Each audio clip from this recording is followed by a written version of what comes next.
I think that what happens in the absence of there being some defining principles and values that guide is that other things become the God.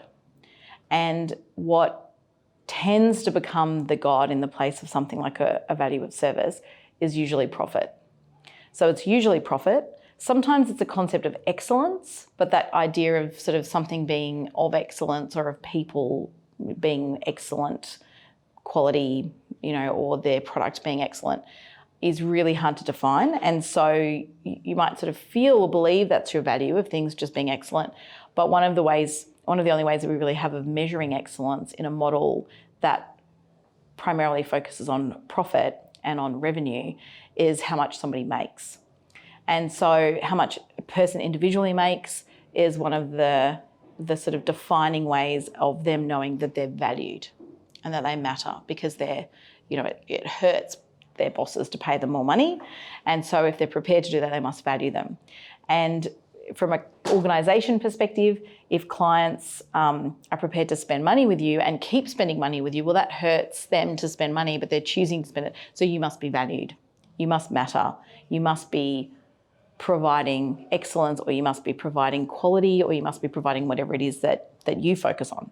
Most people don't walk around only focused on kind of profit and revenue, but that does tend to be how we measure things.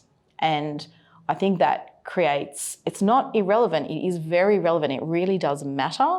It's just in the wrong place. It's not what should be at the top. It should be, I don't know, number 3 probably. I think it's it's purpose, it's people, and it's profit. You need profit. Profit's really important. Profit allows us to invest. It allows us to build new technology. It allows us to take risks. It allows us to test out innovation. It allows us to try new ways of working. It allows us to hire people who aren't necessarily proven, but who our gut tells us are the right hire, or people who are available now even though we're not ready for them. Our organisation isn't ready, but we've got the profit there, we can spend it. It allows us to do things like give people maternity leave even if we don't have to. Profit matters. And it's a reward for risk, and it's necessary for people, for entrepreneurs, to have that kind of, in undefined way of them getting the rewards of their efforts. It just shouldn't be first. Partners in a law firm are measured really only on the profit that they make or the revenue that they make.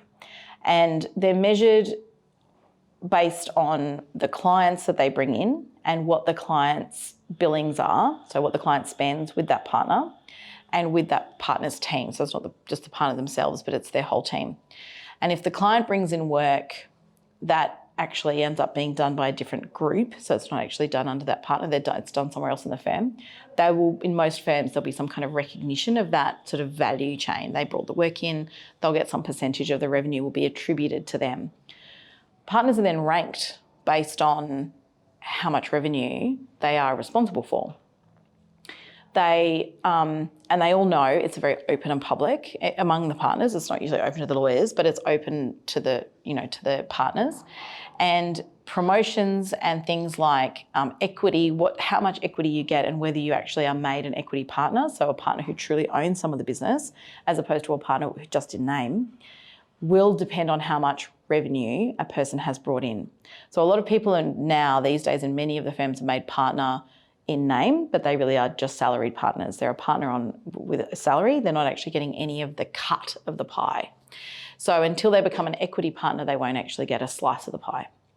So the only way they get ownership and the control that goes with that ownership of being an equity partner is by demonstrating that they can bring in the most amount of revenue.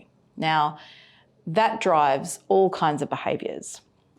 If it's your only measure, again, it's not that we don't need to make money or that it doesn't matter, but if it's the only measure, or if it's very, very much the primary measure, 90% or 80% or whatever of how you measure people, you get things like a partner said to me, and quite sort of affectingly, that they'd left their very large law firm, which they'd been at for quite a while as a partner, because the fact that they chose to teach the lawyers underneath them, their juniors, the fact that this partner chose to teach meant that they could never get the same revenue numbers as the partner next door who chose not to teach. because the partner in the room next door, instead of teaching, which is often non-billable, sometimes it is, it depends, but often you can't charge a client for giving feedback to your junior about what they need to change. If the partner next door to you chooses not to teach, then the 20 minutes that you spend giving feedback is 20 minutes that that partner bills instead. So you can both work the exact same number of hours in the day, but you, because you take those moments through the day to teach, will always be seen as a less important partner than the one sitting next to you. Those are the kinds of behaviours and outcomes that are driven when all that matters and all that is measured is revenue.